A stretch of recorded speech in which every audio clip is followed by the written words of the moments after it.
یہ ہے کہ خدا علماء تو بھیجتا رہا، کبھی محمد کی صورت میں، کبھی علی کی صورت میں، کبھی حسن کی صورت میں، کبھی حسین کی صورت میں، کہ 12 امام جتنے آئے، کوئی بھی مکتب اہل سنت کا بندہ یہ انکار نہیں کر سکتا کہ ان سے بڑا کوئی عالم نہیں تھا، کیونکہ مکتب اہل سنت کا کوئی ایسا امام نہیں جس نے یہ اعلان نہ کیا ہو کہ اگر 2 سال نہ ہوتے تو نعمان ہلاک ہو جاتا۔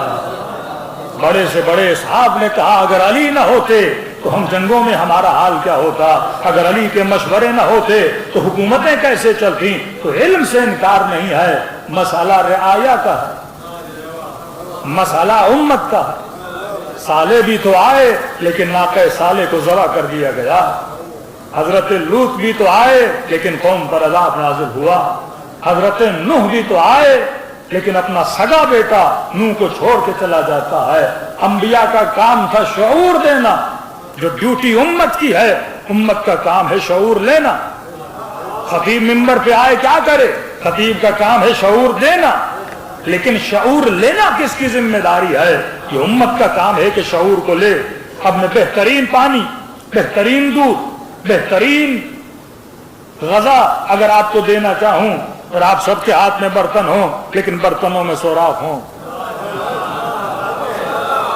غذا ڈالتا جاؤں گا، سوراخ سے غذا نکلتی جائے گی اور ضائع ہوتی جائے گی۔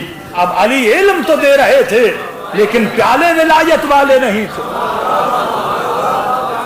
نبی علم تو دے رہے تھے لیکن ظرف پاک نہیں تھے۔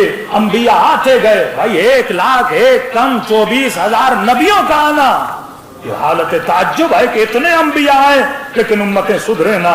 موسیٰ اتنی تبلیغ کریں، اتنے معجزے دکھائیں، کبھی ید بیضا، کبھی عصا کے ساتھ اژدہا بنائیں، کبھی سمندر کو زمین بنا کے قوم کو سمندر کو کراس کروا دیں، اور اگر صرف 30 اور 40 دن کی دوری موسیٰ اگر چلے جاتے فَوَعَدْنَا مُوسَىٰ 30 لَيْلَةً وَأَتْمَمْنَاهَا بِعَشْرٍ، 40 دن کی دوری اور پوری قوم بچڑا پرست بن جاتی ہے۔ تو یہ تاریخ انبیاء سے ثابت ہے کہ نبی کی دوری لوگوں کو واپس جہالتوں میں ڈال دیتی ہے۔ تو یہ کیسے ممکن ہے؟ موسیٰ کی دوری نے قوم موسیٰ کو جہالت میں ڈال دیا، اور محمد کی دوری اگر امت محمد کو جہالت میں نہ ڈالے۔ کبھی میرے رسول نے فرمایا الساء بالساء، جو کچھ میرے بھائی موسیٰ کی امت نے کیا وہ سب کچھ میری امت کرے گی۔ عیسیٰ کی امت 73 فرقوں میں بٹی، موسیٰ کی امت 73 فرقوں میں بٹی، کہ مسلمان خبردار رہنا تم بھی 73 فرقوں میں بٹ جاؤ گے۔ عیسیٰ کی امت کے 73 فرقوں میں سے ایک فرقہ جنتی، موسیٰ کی امت کے 73 فرقوں میں سے ایک فرقہ جنتی، اور فرمایا میری امت کے 73 فرقوں میں سے ایک فرقہ جنتی ہوگا جو ہدایت پر ہوگا۔ اب سوال یہ ہے وہ کون سا فرقہ ہے؟ اسی پہ جھگڑا چلتا ہے۔ شیعہ کہتے ہیں ہم، شافعی کہتے ہیں ہم، مالکی کہتے ہیں ہم، حنفی کہتے ہیں ہم۔ اب سوال یہ ہے سب کے سب تو ہو نہیں سکتے، یہاں ہم نہیں ہو سکتا، یہاں ایک ہی ہو سکتا ہے۔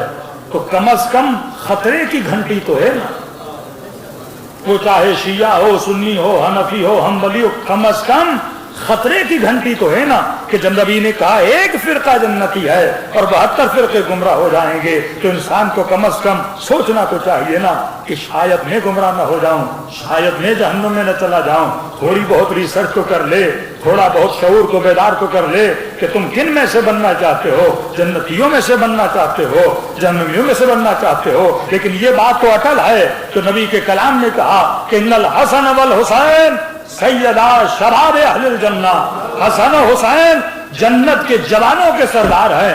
یہ تو اٹل فیصلہ ہے کہ جنت میں جائیں گے جوان اور جوانوں کے سردار ٹھہریں گے امام حسن و حسین۔ تبھی فرمایا کہ قل لا اسألکم علیہ اجرا الا المودۃ فی القربى، اے حبیب کہہ دیجئے کہ ہمیں کوئی اجر نہیں چاہیے، بس کیا چاہیے؟ مودۃ فی القربى چاہیے۔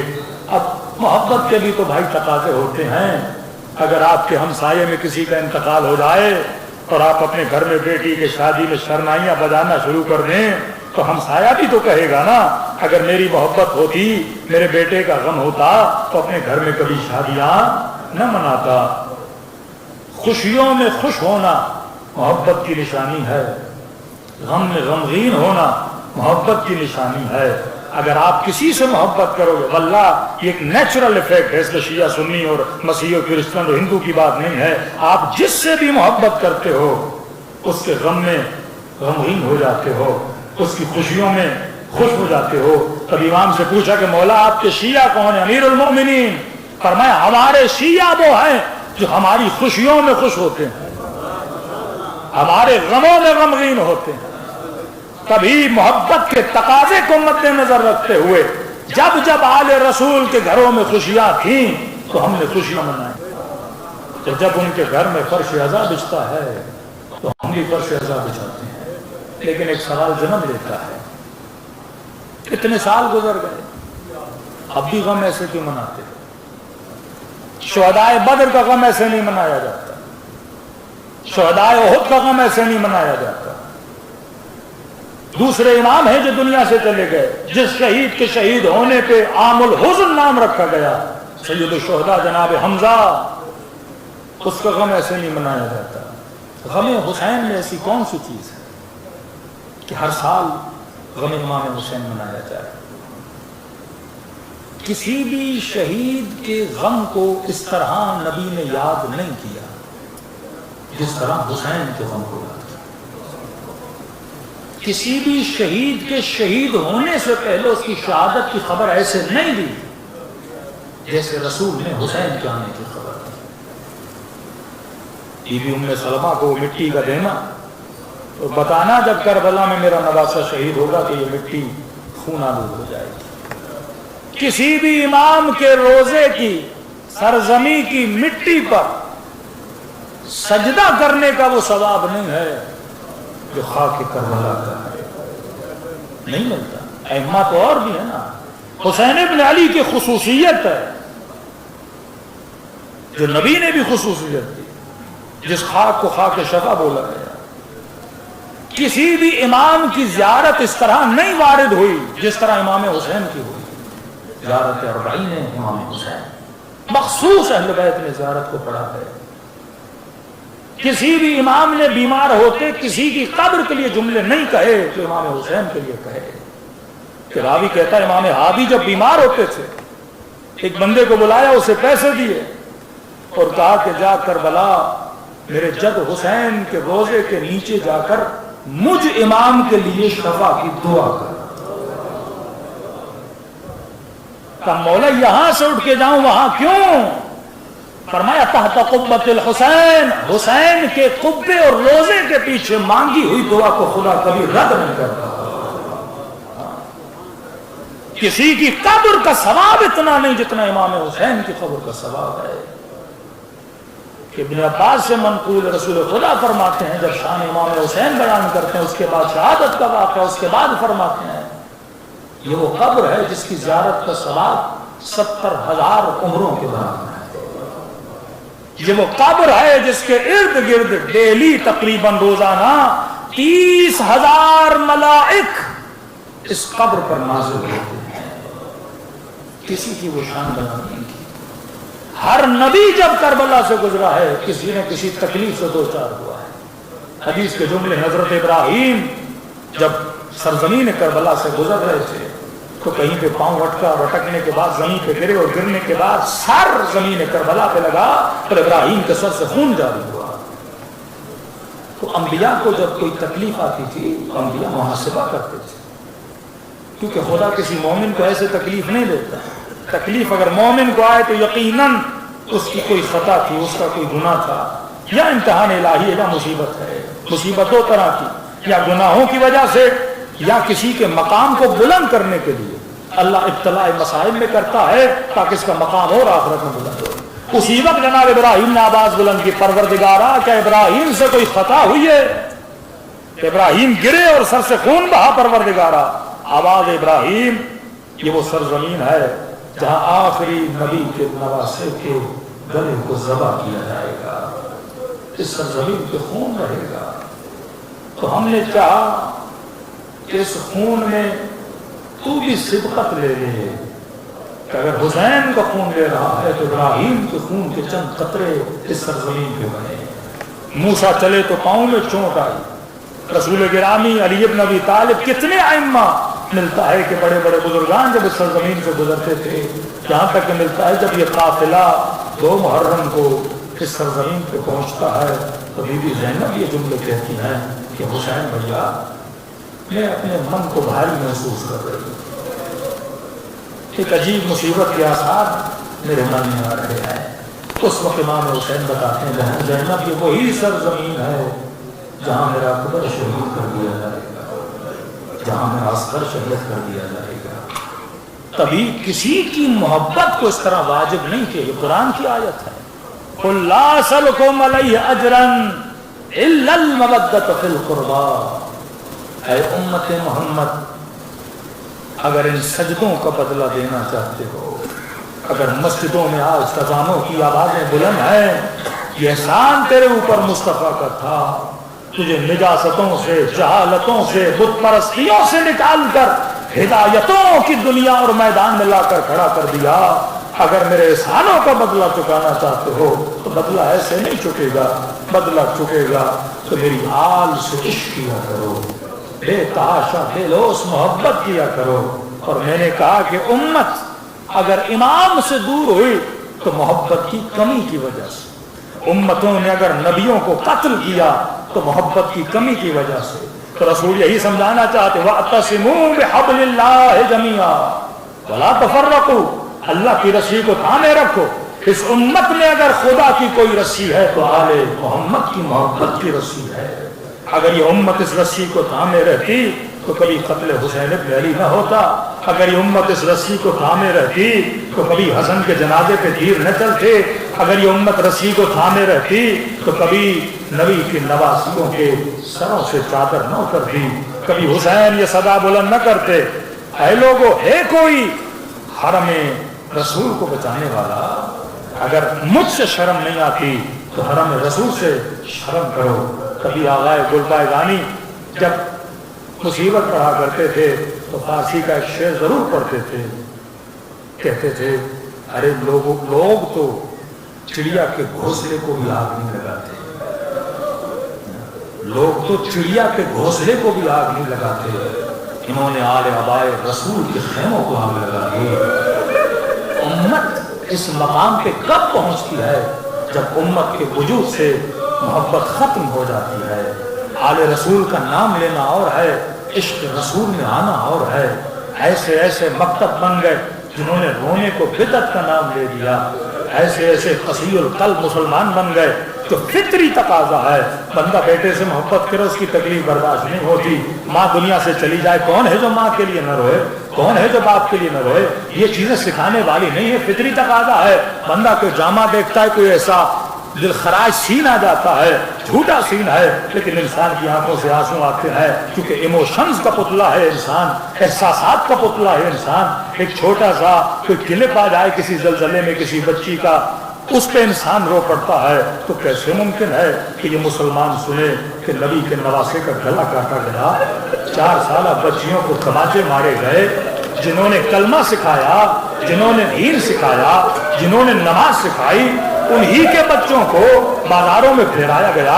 اس قدر جب دل قسی بن جائے کہ یہ مسلمان کیسے تصور کر سکتا ہے کہ یہ جنت میں بھی جائے گا. ارے اشک آنکھوں سے بہنا, اشک نہیں بہتا ایسے جب تک محبت نہ ہو. تجھے گاڑی سے محبت ہے, تجھے مال سے محبت ہے, اس کے چھن جانے پہ تو روتا ہے, مکان کے چھن جانے پہ تو روتا ہے. یہ تو آل رسول کا گھرانہ ہے.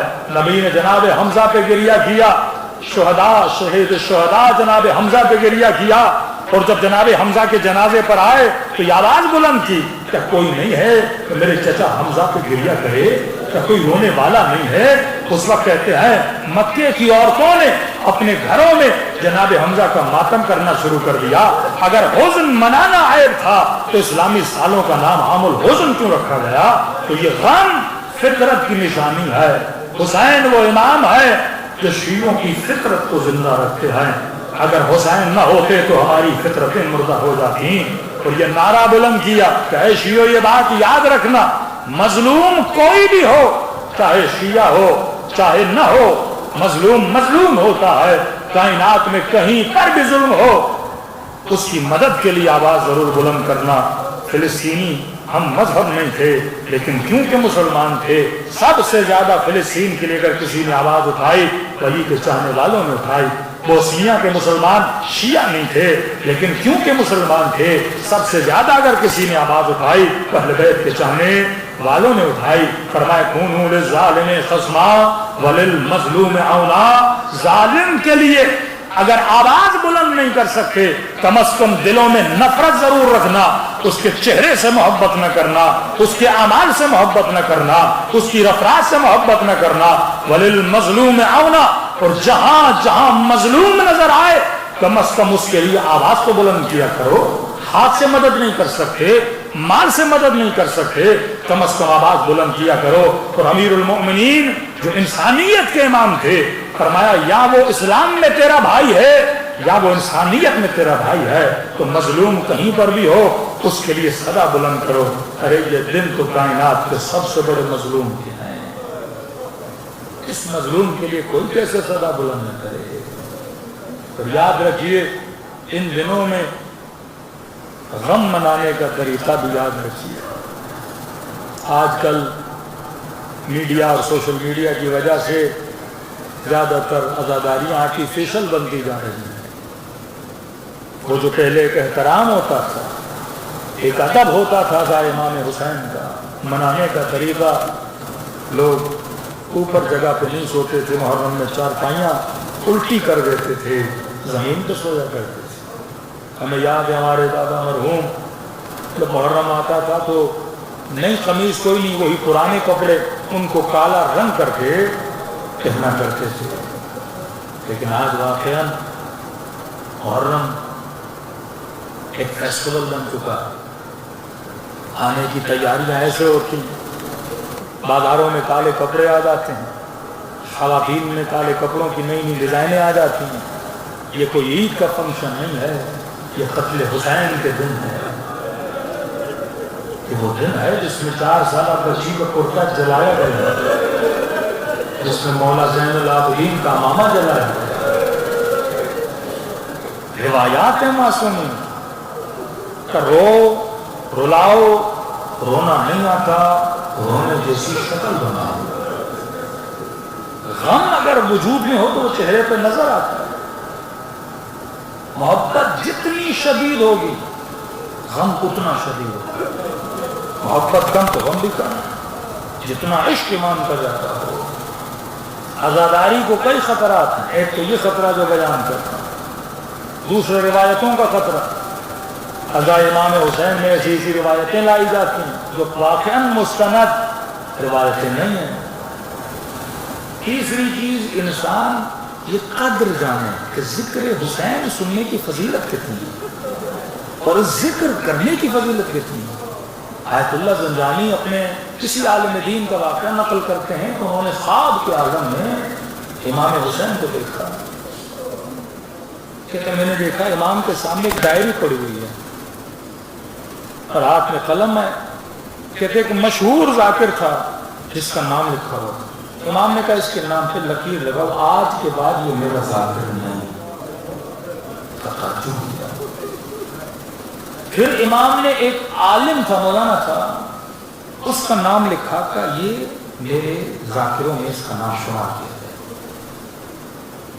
کہتے خواب سے بیدار ہوا، سب سے پہلے اس عالم کے پاس گیا، جبکہ اس عالم نے کبھی کوئی مجلس بھی نہیں پڑھی تھی، مدرس تھے، لوگوں کو دینی تعلیم دیتے تھے، ٹیچر تھے، کبھی ہم نے اس کو منبر پہ نہیں دیکھا۔ کبھی مجھے تعجب، امام حسین نے اس کا نام اپنے ذاکروں میں کیسے لکھا؟ کہ تو اس عالم کے پاس گئے، میں نے کہا یہ خواب دیکھا ہے، امام حسین نے جو مشہور ذاکر ہے اس کا نام مٹا دیا اور آپ کا نام اپنے ذاکروں میں شمار کیا۔ کہ آپ نے کبھی مسائل پڑھے مولا کے، کبھی مجلس پڑھی ہے؟ انہوں نے کہا نہیں، آپ کو تو پتا مجلس نہیں پڑھتا، لیکن جب محرم کے دن آتے ہیں نا، گھر میں اپنے بچوں کو اپنے سامنے بٹھا کے مصیبت حسین پڑھتا، یہ خود پڑھنا اس کا اتنا ثواب ہے۔ زیادہ نہیں، 4-5 بچے جو گھر میں ہیں میرے، کیونکہ فضیلت اتنی ہے، کون اس فضیلت سے خود کو محروم کرے؟ تو اپنے بچوں کو بٹھاتا ہوں جو جملے مصیبتیں امام حسین کے پڑھتا ہوں تاکہ میرا شمار ہی ذاکرین ہے امام حسین. وہیں پہ کہتے ہیں اس ذاکر کے پاس گیا جو بڑی عزاداری اور ذاکری کرتا تھا. میں نے کہا یہ میں نے خواب دیکھا ہے. گزارو خطاب ہونے لگا کہ امام نے آپ کا نام مٹا دیا ہے. اس نے کہا کہ ذاکری امام حسین میں میرا گزر سفر نہیں ہو رہا تھا لہذا 6-8 مہینے ہو گئے میں نے ذاکری چھوڑ دیے کہیں پہ نوکری کر رہا ہوں. ذکر امام حسین نے چھوڑ دیا. خود آیت اللہ العظمہ محمد رضا ذوالفقارانی حالانکہ مجتہد تھے پر خطیب نہیں تھے نا. ان کی بھی عادت تھی جب درس دیتے تھے طلبہ بیٹھے ہوتے تھے درس کے آخر میں 2 جملے 3 جملے مصیبت امام حسین کو پڑھا کرتے تھے. اتنی فضیلت ہے ذکر امام حسین. دل امام رضا کے سامنے مصائب کے چند جملے پڑھتے ہیں. جب جانے کو دل آتا ہے امام حسین درہموں کی صورت میں سونے کی صورت میں ہدیہ بھی دیتے ہیں. اس کے بعد کہتے ہیں دیبل اور کچھ چاہیے تو بولو. مولا مال دنیا کی اتنی طلب نہیں ہے. ایک گزارش اگر آپ پوری کر دیں بول دیبل تو ذاکر ہے میرا. تم نے حسین کے مسائل پڑھے تم نے بابا کے مسائل پڑھے. تم نے نام محمد اور آل محمد کو لوگوں کے بیچ میں بلند کیا ہے. یہ سلوگن بنانا شعار بنانا اس کی بڑی فضیلت ہے. کہ مولا بس فکر ہے کہ مرنے کے بعد قبر میں کیا ہوگا. اگر ہو سکے اپنا پہنا ہوا ایک کرتا مجھے عطا کریں تاکہ مر جاؤں تو وہ کپڑا جو آپ نے پہنا ہے میرے ساتھ رکھا جائے تاکہ عذاب قبر سے بچ پاؤں. پھر امام رضا نے اپنا پہنا ہوا کپڑا دیبل کو عطا کیا. دیبل کہتا ہے مدینے میں اس کپڑے کے اتنے ٹکڑے ہوئے کہ ہر شخص آتا تھا اس کپڑے کا ایک ٹکڑا مجھے دے دو تاکہ یہ قبر میرے لیے شفا بن جائے. آیت اللہ العظمہ مرعشین جفی وصیت کی کہ وہ خاک شفا جس پر میں نے سجدے دیے اور تہجد میں حسین ابن علی پہ گریہ کیا اس خاک شفا کو میرے کفن کے ساتھ رکھا جائے. یہاں تک وصیت کی وہ رومال جس میں محرم سفر دعاؤں کے گریے میں نے جمع کیے ہیں اس رومال کو بھی میری قبر کے اندر رکھا جائے. کہ علماء کا عقیدہ تھا خدا ایک بھی آنسو امام حسین کے غم میں گرا ہوا ضائع نہیں کرتا. کبھی میرے چھٹے ماں فرماتا ہے مومن اے مجلس میں آنے والے ابھی ذاکر نے مسائب پڑھے نہیں پڑھنا چاہتا ابھی تو رویا نہیں رونا چاہتا ہے. فرمایا تم سب کے سروں کے پیچھے میری دادی زبر کھڑی ہو جائے اور دعا کی بھی ہاتھوں کو بلند کرتے ہیں خدا یہ میرے حسین کا عزادار ہے. میں زہرا اس سے راضی تو بھی اس سے راضی ہو. خوش نصیبی کا مقام ہے آج خاتون جنت کی زبان پر آپ کا نام ہے. کبھی کسی مومن نے شکوہ کیا مولا سے مولا آپ کا عاشق ہوں آپ کی زیارت کا طلبگار ہوں تو کیا کروں. فرمایا خلوص دل سے مجھ حسین کو سلام کیا کرو خدا اس سلام کے صدقے میں تجھے زیارت حسین کا ثواب عطا کرے گا. مولا پتہ کیسے چلے کہ ثواب زیارت ہوا کہ نہیں. فرمایا جب سلام کرو اور نہ چاہتے ہوئے تیری آنکھوں سے آنسو نکل آئے یہ مت سمجھنا یہ تیرے آنسو ہیں کہ حسین نے تجھے تیرے سلام کا جواب دیا ہے. وہ دلوں میں بستے ہیں وہ آنکھوں میں بستے ہیں. چہرے انور تو تب نظر آئے گا جب روح اس بدن سے نکلے گی. اس وقت قدر کرو گے ان گزرے ہوئے لمحوں کی تو مسجدوں میں امام باڑوں میں گزری دلوں کو کربلا کی طرف روانہ کریں. سلام کریں اپنے مولا کی مظلومیت اور دعا کریں خدا ہم سب کو ثواب زیارت حسین نصیب کرے.